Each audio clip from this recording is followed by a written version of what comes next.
વડોદરાના દાંડિયા બજાર 4 રસ્તા પાસે ટ્રાફિક ચેકિંગ દરમિયાન યુવકને મારવાના આક્ષેપ મામલા સામે હવે વડોદરા પોલીસે વિગતો આપી છે।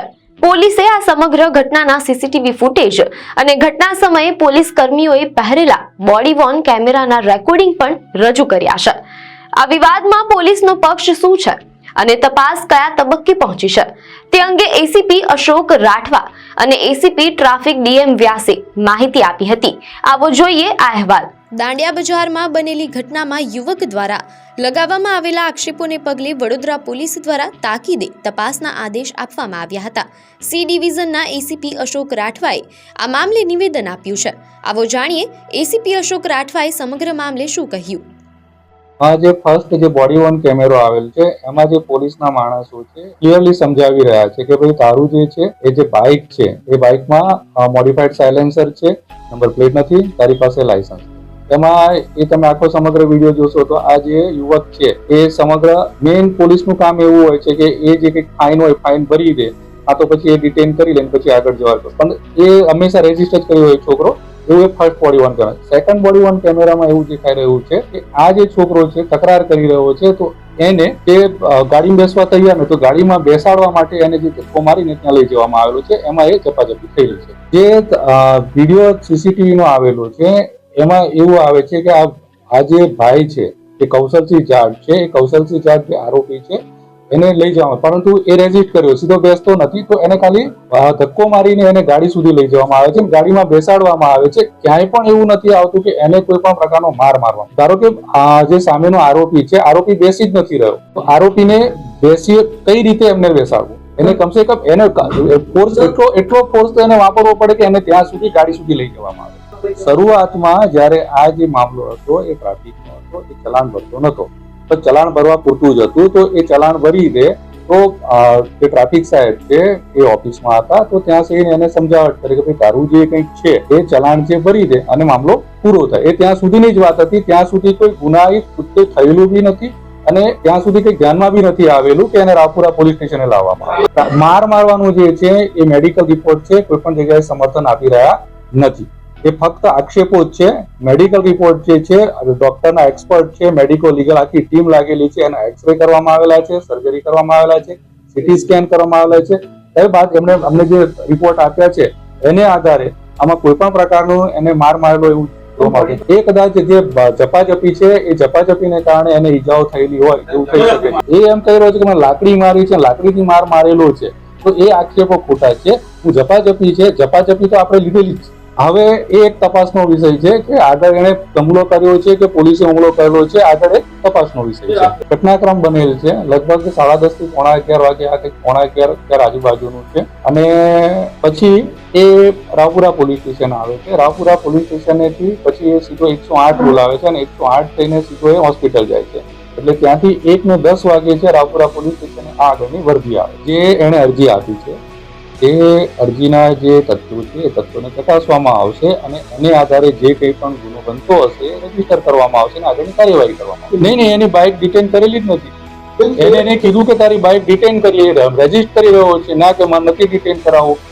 એને એમ કીધું કે તું તારી બાઇક પર બેસી જા, પાછળ અમારો પોલીસ વાળો બેસી જાય છે, તો એ કહે છે કે ના, કે હું મારા ગાડીમાં બીજા કેને બેસવા દઉં। બીજી તરફ ટ્રાફિક વિભાગના એસીપી ડીએમ વ્યાસે જણાવ્યું છે કે ટ્રાફિક પોલીસની કામગીરીમાં અડચણ ઊભી કરવા અને ઘર્ષણ કરવા બદલ રાવપુરા પોલીસ સ્ટેશનમાં ફરિયાદ નોંધવાની તજવીજ હાથ ધરવામાં આવી છે।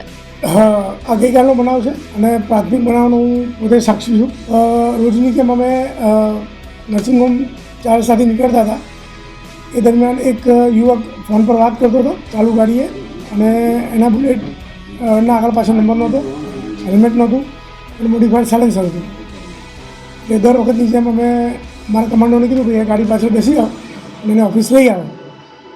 તો જેવો અમારો કમાન્ડો ગાડી પાછળ બેઠો તો બોલે તું कैसे मेरी गाड़ी पे गाड़ी आ, तेरे को किसने बोला, આમ તેમ જેમ તેમ બોલવા માંડ્યો, જેમને મારા કમાન્ડોએ પછીથી કીધેલું અને થોડા આગળથી એણે ગાડી સાઈડમાં કરી દીધી, પાછળ આવવાનું બંધ કરી નાખ્યું। એટલે અમે અમારા ઓપરેટર કિરણભાઈને ઉતાર્યા કે ભાઈ તમે જુઓ પેલો મગજમારી ના કરે અને સમજાય પટેલને આપણે ઓફિસ લઈ આવો। પછી અમે ઓફિસ પહોંચ્યા ત્યાં સુધી એ લોકો આવ્યા નહીં, એટલે મેં ડ્રાઈવરને કીધું કે તમે પૂછો કે શું થયું છે। કે સાહેબ હજુ પેલો ભાઈ ત્યાં મગજમારી કરે છે ને પોલીસની જોડે બબાલ કરે છે. એટલે અમારી ગાડી અમે ફરીથી ત્યાં મોકલી નર્સિંગ હોમ 4 રસ્તા. ત્યાં સ્થાનિક પોલીસમાં એક દીકરી છે, બીજા 2 પોલીસવાળા હતા. બધા ભેગા થઈને સમજાવ્યું તો બી સમજતો નહોતો, ગાડીની ચાવી આપતો નહોતો અને જેમ તેમ વર્તન કરતો હતો. એટલે પોલીસે બળ વાપરીને એને ગાડીમાં બેસાડીને લાવવાનો પ્રયત્ન કર્યો. એ વખતે પણ પોલીસોને એને ઝપાઝપી કરી, એના યુનિફોર્મ પર હાથ નાખ્યો. એટલે જે તે વખતે પોલીસે બળ વાપર્યું એવું સમાચાર છે, પણ એ હવે તપાસનો વિષય છે. તેના બાબતે હાલ હું તમને વધારે કંઈ કહી નહીં શકું. પછી એને અમે અહીંયા ઓફિસ લાવ્યા. ऑफिस में हमारे यहाँ मार्ग सलामती का कार्यक्रम चलता था. એટલે એને બેસાડીને અમે પૂછ્યું કે ભાઈ क्या हुआ, तुम इस तरह से क्यों बात करते हो पुलिस से, पुलिस के साथ इस तरह से क्यों बदतमीजी से पेश आ रहे हो.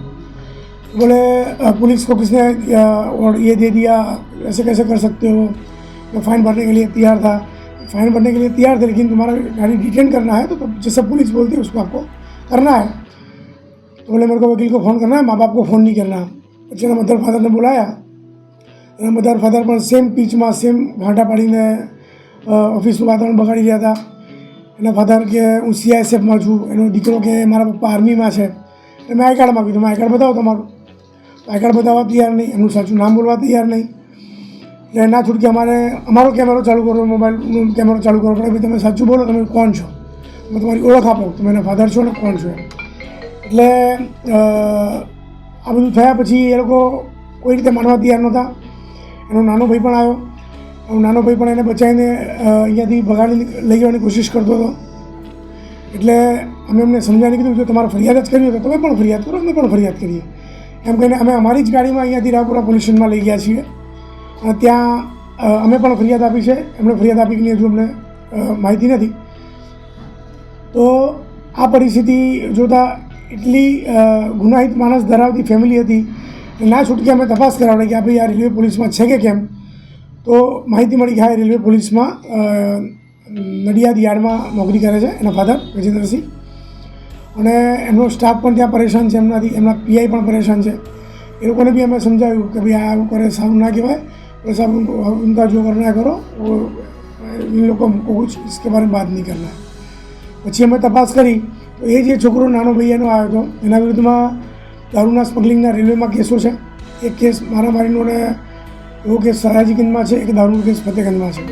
એટલે એમનું આખું આ જે ફેમિલી છે એ જે પ્રમાણે વર્તન કરતું હતું ગુનાહિત માણસ જેવું, સ્પષ્ટ એમનું ગુનાહિત માણસ જણાઈ આવતું હતું.